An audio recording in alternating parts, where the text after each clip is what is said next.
Welcome to my YouTube channel. तो आ गई हूँ मैं लेकर my classmate from far far away का 22 एपिसोड। लेकिन अगर आपने इससे पहले के एपिसोड्स नहीं देखे हैं तो इससे जस्ट पहले आप उन्हें देख लो, लिंक आपको डिस्क्रिप्शन में मिल जाएगा। और अगर अभी तक आपने मेरे चैनल को सब्सक्राइब नहीं किया है तो चैनल को सब्सक्राइब कर लो, बेल आइकन प्रेस कर दो, जिससे आने वाली वीडियोस की अपडेट आपको मिलती रहे।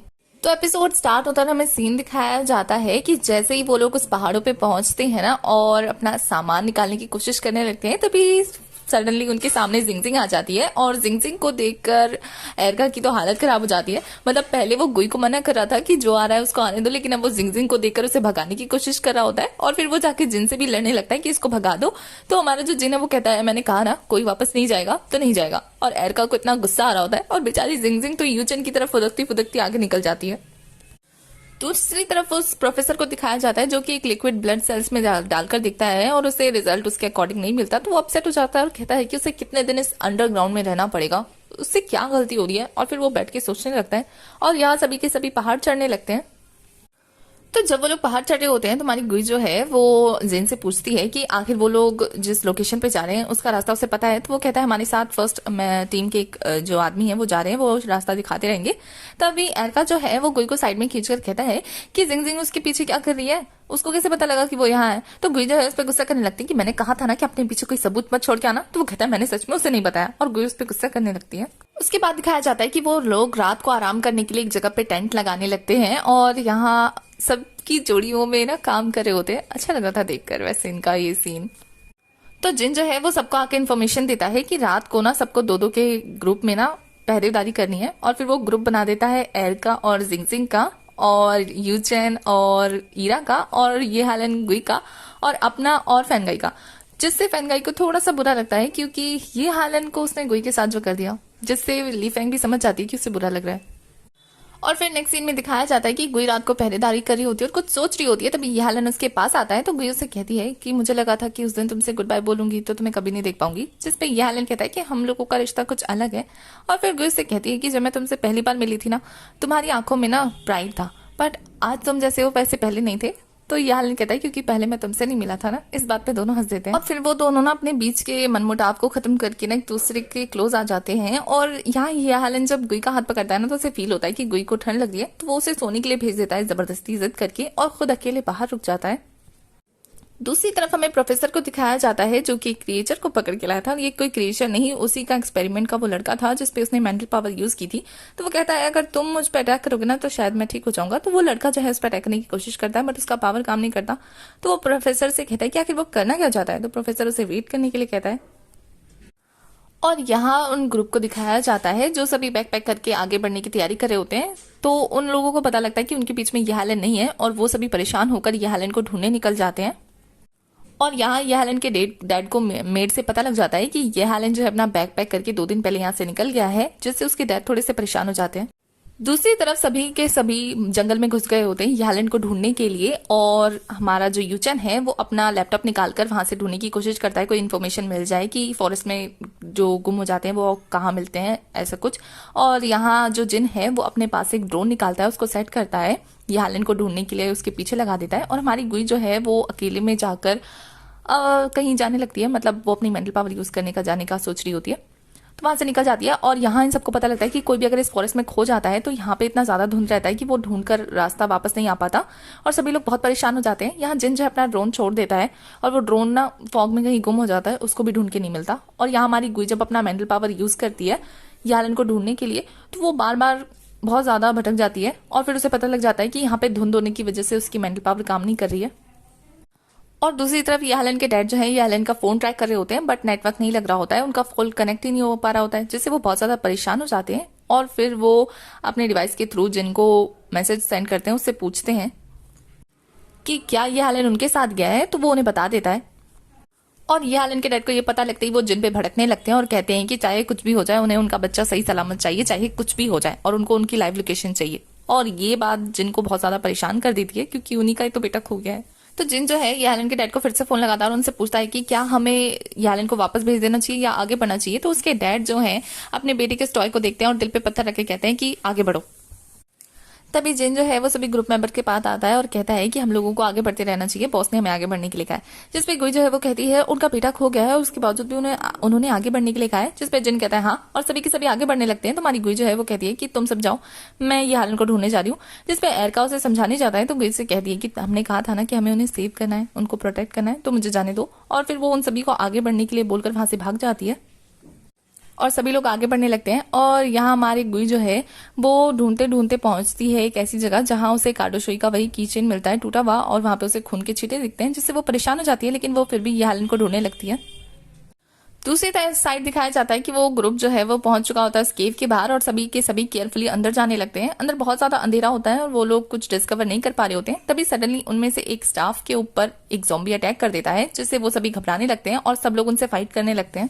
तभी ईरा को उनमें से ना वही लड़का दिखता है जो उस हैंडीकैप लड़के का भाई होता है। तो वो समझ जाती है कि ये लोग मरे नहीं है, ये लोग क्रिएचर बन गए हैं। और यहाँ एरका जब अपनी पावर का यूज करता है तो देखता है कि वो लोग मर नहीं रहे हैं और ना ही वो लोग जिंदा है, और वो सभी के सभी फाइट करने लगते हैं। तभी एक ज़ॉम्बी जो है वो एरका के ऊपर चढ़ जाता है तो जिंगलिंग जो है उसको बचाने के लिए कोशिश करने लगती है।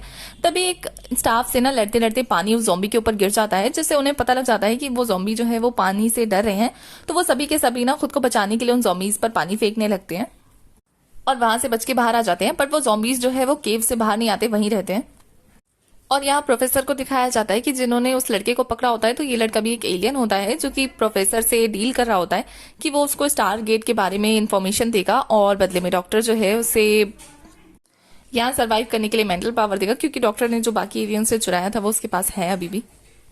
दूसरी तरफ दिखाया जाता है कि एरका को चोट लगी होती है तो वो अपना जो घाव है उसको साफ कर रहा होता है। तो जिंगजिंग उसकी केयर करने लगती है। तो वो जिंगजिंग पे गुस्सा करने लगता है कि वो क्यों यहाँ मुंह उठा के आ गई है, उसकी कौन केयर करेगा, उसका ख्याल कौन रखेगा, उसको बचाएगा कौन ऐसे मुसीबतों से, कोई अपना ख्याल रखेगा, उसको बचाने की कोशिश करेगा, वो क्या पागल है जो यहाँ मुंह उठा के आ गई। जिसपे जिंगजिंग कहती है इडियट, तुमसे प्यार करती हूँ इसलिए यहाँ आई हूँ। तो वो उसे कहता है कि उसे प्यार ना करे, क्योंकि उसने उसके साथ सिर्फ टाइम पास किया था, बस खेला था और कुछ नहीं। और ये बातें जिंगजिंग को बहुत ज्यादा हर्ट कर जाती हैं। और यहाँ लीफेंग जो है वो रोने लगती है कि उसे घर जाना है। तो जिंग उसे ये बोल के मना कर देता है कि टीम में एक डॉक्टर होना जरूरी है। तो एरका उस पर गुस्सा करने लगता है कि अगर कोई जाना चाहता है तो वो उसे क्यों रोकना चाहता है, टीम में एक डॉक्टर की जरूरत क्यों है। जिसपे जिन उस पर गुस्सा करने लगता है कि अगर कल को तुम्हें कुछ हो गया तो तुम्हें डॉक्टर की जरूरत नहीं पड़ेगी क्या, और वैसे भी कोई यहाँ से जिंदा वापस नहीं गया। तो ये सुन के वो सभी शॉक हो जाते हैं। और यूजन को तो इतना गुस्सा आता है कि वो जाकर उसका कॉलर पकड़ के कहता है क्या कहा तुमने अभी, फिर से कहो साफ साफ। जिसपे जिन उसे बताता है कि यहाँ पे उसने एक टीम भेजी थी उससे पहले जो कि जिसमें से कोई भी जिंदा वापस नहीं। जिसपे जिंग जो है उसके पास आकर कहती है तो तुमने ये बातें पहले क्यों नहीं बताई, जब तुम रिक्वायर कर रहे थे, सबको हायर कर रहे थे, तभी बता देते। जिसपे जिन जो है वो कहता है मैं भी खुद डरा हुआ था, मैंने जिस जिसको यहाँ भेजा कोई भी जिंदा वापस नहीं किया था। अगर मैं किसी को बोलता तो क्या तुम में से कोई सुनता, और वैसे भी बॉस मुझे मार डालते। तो जिन सबको बताता है कि वो खुद भी मरने से डरता है, वो यहाँ शौक से नहीं आया है, बल्कि जो वो पत्थर ढूंढने आए हैं वो उसी गुफा में है जहाँ पे वो ज़ॉम्बीज हैं। जिसपे यूचन जो है वो साफ साफ कह देता है कि तुम डिजर्व नहीं करते हमारा लीडर होने के लिए। तो जिन जो है सबसे ये कह देता है कि उन्हें उसके बारे में जो सोचना है सोचे, और अभी उन्हें जो करना है वो खुद से कर सकते हैं। जिसको जाना है वो जाएगा, जिसे नहीं जाना वो नहीं जाएगा। तो हमारी जो जिंगजिंग है वो सबसे पूछने लगती है कि क्या वो उसके साथ जाएंगे। तो फैनगाई जो है वो कहती है कि यहाँ आना हमारा खुद का डिसीजन था, तो मैं यहाँ से वापस नहीं जाऊंगी। और जब वो बॉडीगार्ड से पूछती है यानी ईरा से, तो वो भी मना कर देती है कि वो भी नहीं जा सकती, क्योंकि वो यहाँ खुद की मर्जी से आई थी और अब इस मोमेंट पे वापस जाना उसके लिए भी पॉसिबल नहीं है। तो जब वो यूचन से पूछती है तो यूचन कहता है अगर ईरा यहाँ से नहीं जाएगी तो वो भी नहीं जाएगा, क्योंकि वो उसके साथ ही रुकेगा। इस तरह से हर कोई जब जिंगजिंग के साथ जाने से मना कर देता है तो जिंगजिंग बहुत ज्यादा अपसेट हो जाती है। तो जब फैनगाई डिसाइड करती है कि वो लोग आगे बढ़ेंगे तो जिंगजिंग को इतना गुस्सा आता है कि वो लीफेंग को कहती है कि अब हम लोग चलते हैं, तो मेरे साथ चलो। और फिर वो उसको लेके जाने लगती है। जिसपे एरका उसे रोकने की कोशिश करता है तो वो उसे मना कर देती है अपने पीछे आने से, और वहां से चली जाती है, जिससे एरका को बहुत गुस्सा आता है। दूसरी साइड हमें डॉक्टर को दिखाया जाता है, उस प्रोफेसर को, जिसपे वो एलियन जो है अपनी मेंटल पावर का यूज करता है, उससे वो ठीक हो जाता है, क्योंकि उनके बीच में जो डील हुई थी। तो वो एलियन कहता है तुम जो मुझे देना चाहते हो वो जल्दी से दो। तो जो प्रोफेसर है उसे एक फाइल थमा कर वहां से चला जाता है। तो जब वो उस फाइल को खोल के देखता है ना तो उसमें लिखा था कि किसी भी ह्यूमन पे ट्रस्ट मत करना, और वो उसे अंदर से दरवाजा लगा देता है, मतलब उसने उसका फायदा उठाया। दूसरी साइड गुई को दिखाया जाता है जो कि बीच बीच में रस्सियां बांध रही होती है, जिससे कि अगर ये एलियन देख सके तो रास्ता ढूंढते ढूंढते उस तक पहुंच जाए। दूसरी साइड जिंगजिंग और लीफेंग को दिखाया जाता है जो दोनों साथ में होने की वजह से, मतलब एक को उसकी बेस्ट फ्रेंड ने धोखा दे दिया और एक को उसके बॉयफ्रेंड ने धोखा दे दिया, तो वो दोनों हार्ट ब्रोकन पर्सन एक दूसरे के क्लोज आ जाते हैं, मतलब एक दूसरे पे ट्रस्ट करने लगते हैं, तो एक दूसरे के दोस्त बन जाते हैं। तभी उनके सामने एक स्नेक आ जाता है, जिसे देखकर वो दोनों के दोनों घबराने लगते हैं। और यहाँ जिंगजिंग एक फैसला लेती है कि लीफेंग के पैर में चोट लगी है, तो वो उसको वहां से भागने के लिए कहती है। बट लीफेंग नहीं जाना चाहती थी, पर जिंगजिंग उसे जबरदस्ती वहां से भेज देती है और खुद बाद में आने का बोलती है। बट वो स्नेक उस पर हमला करने वाला होता है, तभी उस पर एक मेंटल पावर से अटैक होता है और ये और किसी ने नहीं, एरिका ने किया होता है, जो कि जिंगजिंग को वहां बचाने के लिए आया होता है। और वो जिंगजिंग के सामने ही अपनी मेंटल पावर का यूज करने लगता है, जिससे जिंगजिंग को पता लग जाता है कि उसके पास पावर है। और फिर वो जिंगजिंग को साइड में ले जाकर बचाकर कहता है कि मैं तुम्हें एक्सप्लेन कर दूंगा मेरी पावर्स के बारे में, बस तुम मुझसे डरना मत, मैं तुम्हें हर्ट नहीं करूंगा। तो जिंगजिंग जो है वो खुश होकर नाचने लगती है और कहती है कि मैं तुमसे डरूंगी क्यों, मैं तो खुश हूं कि तुम सुपरमैन हो। तो वो कहता है कि मैं सुपरमैन नहीं, मैं एक एलियन हूं। तो ये सुन के तो वो और ज्यादा एक्साइटेड हो जाती है और कहती है कि तुम एलियन हो, मतलब मेरी जो दादी नानी मुझे कहानियां सुनाती थी वो सच था। और फिर जिंगजिंग सीरियस होकर कहती है तो फिर तुमने मुझसे इसीलिए ब्रेकअप किया था क्योंकि तुम एक एलियन हो? तो इसमें ब्रेकअप करने की क्या जरूरत थी, मैं तुमसे डरती नहीं हूँ, सच्ची मुझे बहुत खुशी हुई ये जानकर कि तुम एलियन हो, मतलब मैं बहुत ज्यादा एक्साइटेड हूँ कि तुम्हारे पास पावर्स है। तो एरिका उसे समझाते हुए कहता है कि उसका ब्रेकअप करना जरूरी था क्योंकि यहाँ वो उस स्टोन के लिए आया है जिससे वो अपने प्लेनेट वापस जा सकता है और वो यहाँ नहीं रुक सकता, वो जाना चाहता है, जिससे जिंगजिंग को बहुत ज्यादा बुरा लगता है और वो भी बहुत ज्यादा सीरियस हो जाती है। दूसरी साइड ये हेलेन के डैड को दिखाया जाता है जो कि अपने बेटे को ढूंढने के लिए वहां जाने की तैयारी कर रहे होते हैं। तभी उसके पास प्रोफेसर आता है और यहाँ हेलेन के डैड प्रोफेसर को देख के शॉक हो जाते हैं क्योंकि वो बिल्कुल पूरी तरह से ठीक हो चुका होता है। तो यहाँ हेलेन के डैड उसे रुकने के लिए कहते हैं और कहते हैं कि मैं अपने बेटे को ढूंढ कर आऊंगा, फिर मैं तुमसे मिलूंगा। और ये बोल के वो जाने लगते हैं। तो प्रोफेसर उसे कहता है कि तुम वहां जाकर सिर्फ एक स्टोन ले सकते हो और उससे मेंटल पावर हासिल कर सकते हो और कुछ नहीं, बट मेरे पास तुम्हारे लिए एक गिफ्ट है। और फिर वो ले जाकर उसे उस एलियन को दिखाता है और कहता है कि ये भी ना कोई की तरह एक एलियन है, जिसपे यहाँ हेलेन के डैड को यकीन नहीं होता। वो कहते हैं कि वो दोनों एलियन है, तो इससे हमारा क्या? तो जो प्रोफेसर है उसे बताता है कि इस एलियन के जरिए ना तुम उस पत्थर के असली यूज को समझ सकते हो। और जैसे ही हेलेन के डैड को ये पता लगता है तो हमारा एपिसोड यहीं खत्म हो जाता है। तो एपिसोड 22 की एक्सप्लेनेशन होती है खत्म। आगे की कहानी के लिए आपको नेक्स्ट एपिसोड तक वेट करना है, तब तक के लिए बाय। और अगर अभी तक आपने मेरे चैनल को सब्सक्राइब नहीं किया है तो चैनल को सब्सक्राइब कर दो, बेल आइकन प्रेस कर दो, जिससे आने वाली वीडियोस की नोटिफिकेशन आपको मिलती है।